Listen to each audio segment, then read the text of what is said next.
inspire your audience. The objective is inspire your audience by appealing to a noble motive and challenging the audience to achieve a higher level of and benefits of achievement.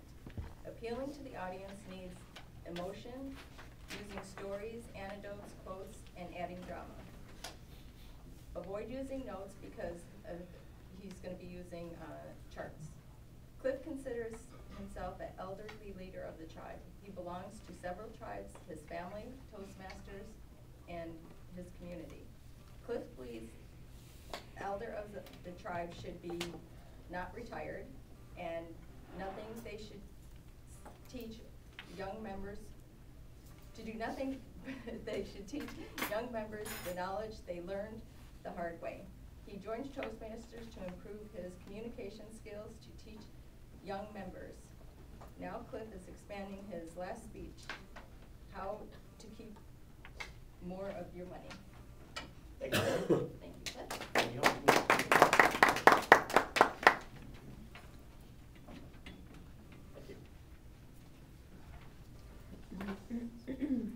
Okay, let's see. Toasters, good morning, and guests. And you remember my last presentation? I talked too long. So I'm going to continue with my little episode about keeping more of your own money with a little different twist to it. Quite often I wake up at 3 o'clock in the morning, I'm wide awake, I'm laying there and saying, what am I going to do, what am I going to talk about? And the brainstorm hit me, recycling money. Because that's what this strategy I'm going to explain to you does, recycling money. So, on that note of recycling, how many of you recycle the cans and the bottles and the glass and the paper? Pretty much everybody, probably. But how many of you recycle your money?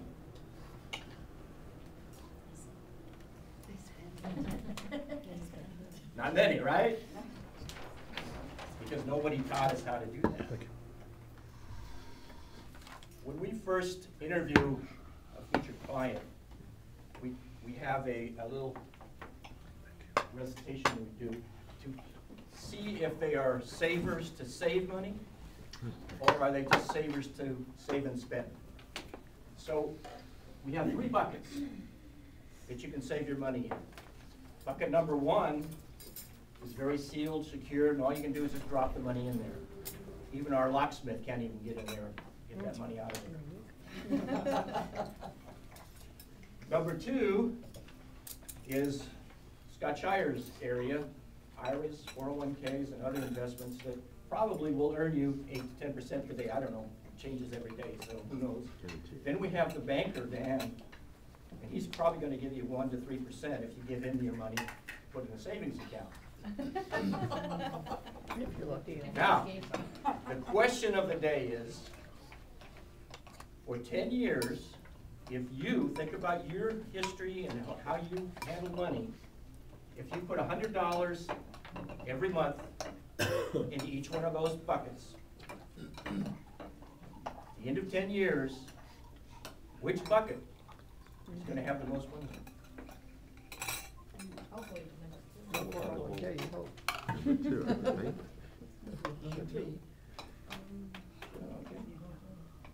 to tell you, it's number 1. Yeah. You had it here and you had it here. It's too easy to get to, and what are you going to do? You're going to take a vacation, you're going to buy a car, you're going to do something with it, probably, right? Because of your history. Because nobody here really has $20,000 or $30,000 savings or bank or whatever. So anyway, that's what we do to feel out what is your history before we proceed to show them a new way of saving money. So the first thing we want to create, and we all should do this because you read it in all the books and all the financial planners are going to tell you this, you need an emergency fund. How many here have an emergency fund? Yeah. Just a few, all right. My goal is to get this emergency fund going quickly at least 6 months of your salary, and hopefully within a very short period of time, 1 or 2 years, 2 years of your salary is in an emergency fund. And we're gonna use bucket number 1 because that's my, I guess I'm fascinated with it, I love it, and I try to teach everybody to listen about it. If you have this 2 years of money that you can use, an emergency fund, your life is going to change. You're going to sleep better at night. You're not going to worry about losing business if you're a business person, or losing your job, or those kind of things. But also financially, since you have the money, you can change the way you buy stuff. You can go to Gil and say, how much money can I save on my auto insurance if I make it a $5,000 deductible instead of a $500? Or my homeowners, if I make it $10,000 or $15,000, $20,000 deductible, because I got the money up here in my emergency fund. If I need it, if I don't need it, fine. Then you can also eliminate some of the insurance that I sell, disability insurance. You may not need as much disability insurance, or you may pass on it altogether. Of course, most people pass on it as soon as I tell them what the premiums are. Then we could do long-term care insurance. This bucket, by the way, is growing exponentially. It's triple compounding because the money is there, and next year you're going to earn money on what was there, plus the new money. It just keeps going. And if you look at the illustrations, it gets quite great, especially if you start at a young age. So you really don't need the long-term care because you're going to have maybe $400,000 or $500,000 at your access. Now you're saying, oh, but what about recycling the money? I haven't talked about that, have I?